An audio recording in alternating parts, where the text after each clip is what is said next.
Shalom, shalom, peuple de Dieu. Shalom, les enfants du Seigneur, les vainqueurs, les combattants et les commandos. Que Dieu vous bénisse pour cette occasion encore que vous nous avez offerte pour se tenir encore devant ces micros pour vous communiquer de la part de Dieu. Nous continuons toujours avec notre thème, les combats de la destinée. Nous avions dit que c'est un thème tellement vaste qui regorge vraiment toute la vie d'un être humain. Alors aujourd'hui, nous parlons des sous-thèmes « Ne vends pas ta destinée ». Ne vends pas ta destinée. Beaucoup des enfants de Dieu, beaucoup des hommes, beaucoup des jeunes sœurs, surtout la jeunesse, je parle, ont vendu leur destinée à cause du téléphone, à cause de l'amitié, à cause de beaucoup de gens qui l'ont influencé, voire même à cause de parents. Il y a certaines personnes qui ont commis des actes qui vont coûter toute leur vie à cause de l'obéissance, à cause de la faiblesse. Bien aimé, il y a des gens qui ont vendu leur destinée, qui ont trahi leur destinée, qui ont gâché leur destinée parce qu'il a commis un acte. Vous savez l'histoire d'un homme dans la Bible qui s'appelle Samson. Dieu apparaît à Samson, il a dit, tu vas te marier avec telle femme pour relever le défi de ces gens-là. Mais Dieu a instruit à Samson ce qu'il doit faire et ce qu'il ne doit pas faire. Le Seigneur lui a révélé de ne pas dévoiler le secret à qui que ce soit, même à tes parents. Mais à cause du sexe, à cause de la femme, de lui-même, il a trahi sa vie. Il est allé exposer tous ses secrets. Il a dévoilé ses secrets à sa femme. Et une femme qui était déjà négative. Et voilà, ça a suscité des conséquences néfastes dans la vie. Vous savez, il y a beaucoup de gens qui ont trahi leur vie à cause de la famine. Qui ont vendu leur destinée à cause de la famine, à cause de l'amitié. Il est allé accepter de faire certaines choses pour gagner seulement $100, $1000, $10 qu'il va consommer pendant quelques jours et enfin, ça va finir et il sera limité quelque part.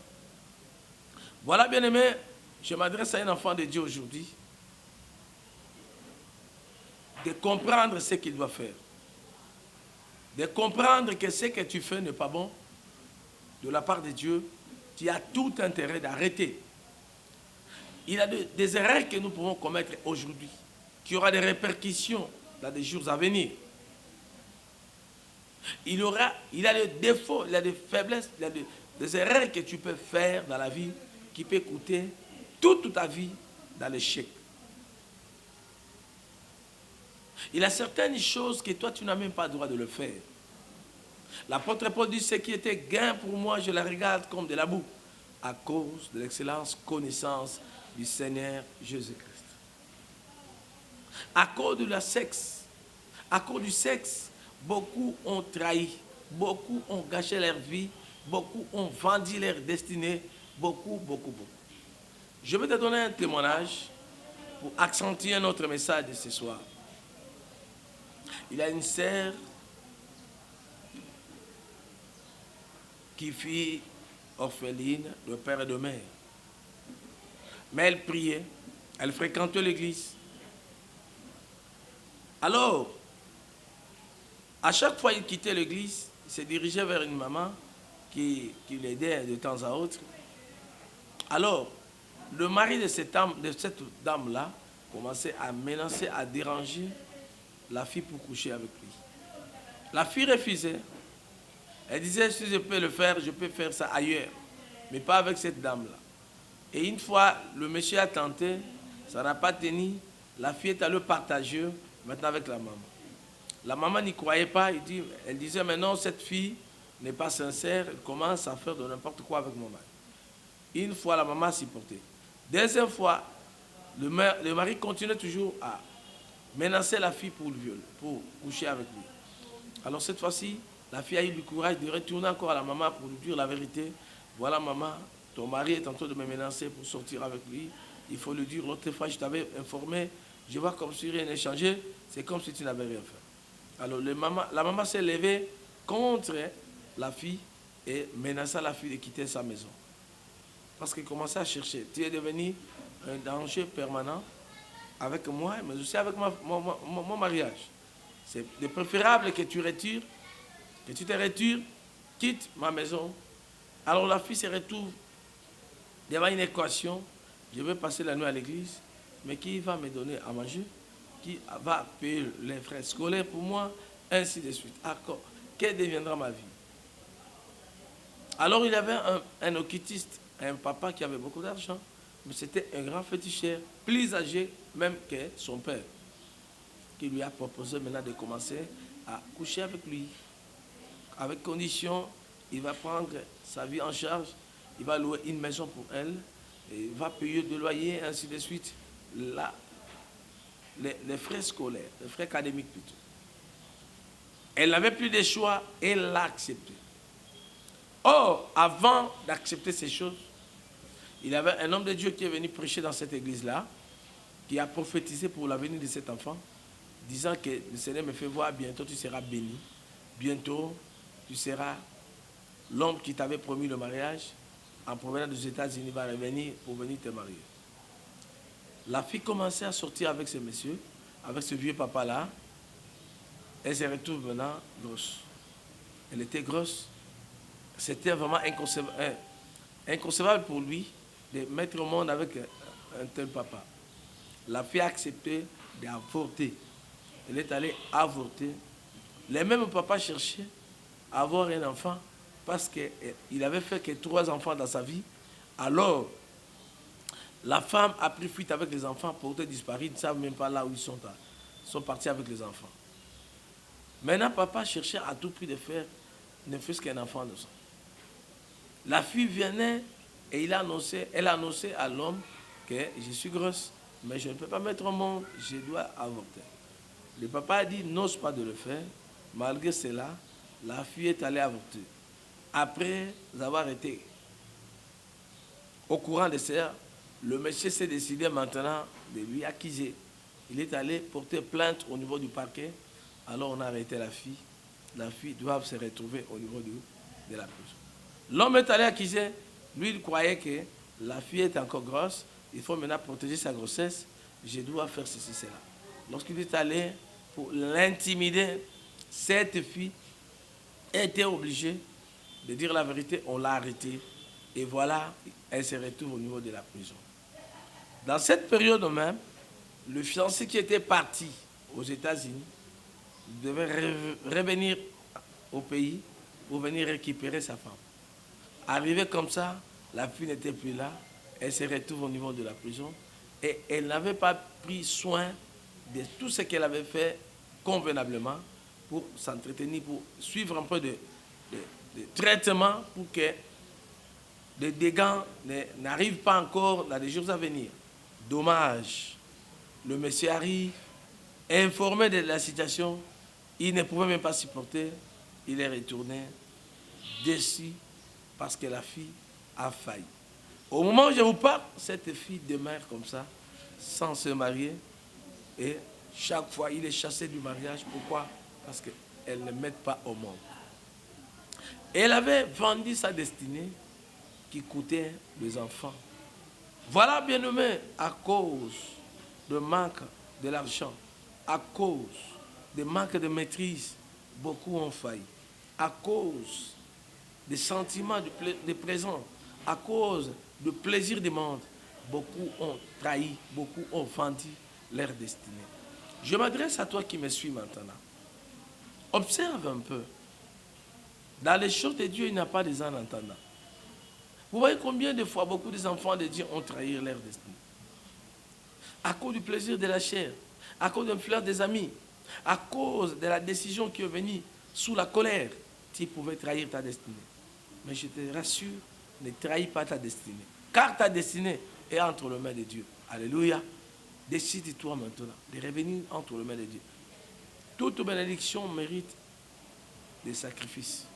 Si tu n'acceptes pas de se sacrifier, crois-moi bien-aimé, tu ne mérites pas la gloire et la bénédiction. Nous voulons lire un verset biblique qui va nous donner l'occasion. Ésaïe 33, le verset 16. Ésaïe 33, voilà. Ésaïe 33, verset 16. Voilà. Ésaïe 33, verset 16. On peut commencer par le 15e verset.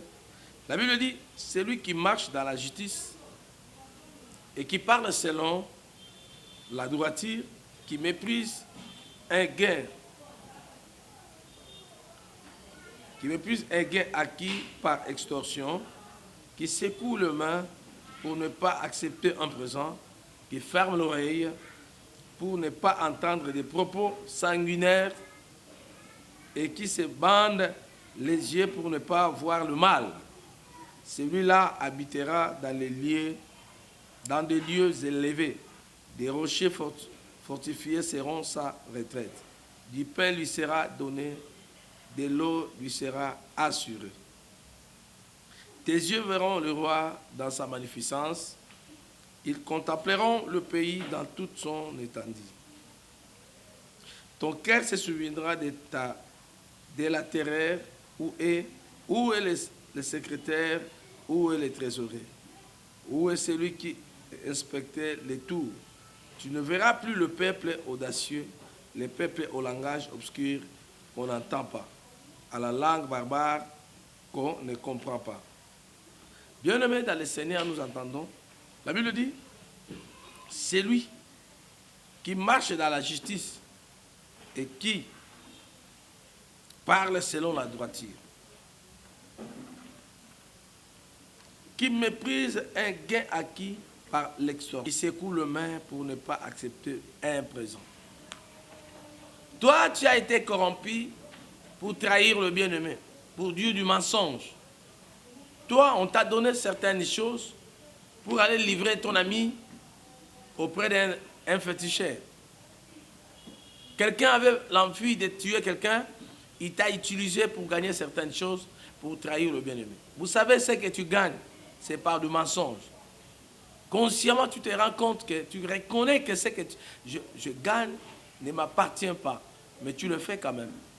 Bien-aimé, le Seigneur s'occupera de toi un jour. Tu es en train de café, tu es en train d'obscurcir ta destinée à cause de rien. Tu es en train de courir derrière la prostitution pour enfoncer encore davantage ta vie.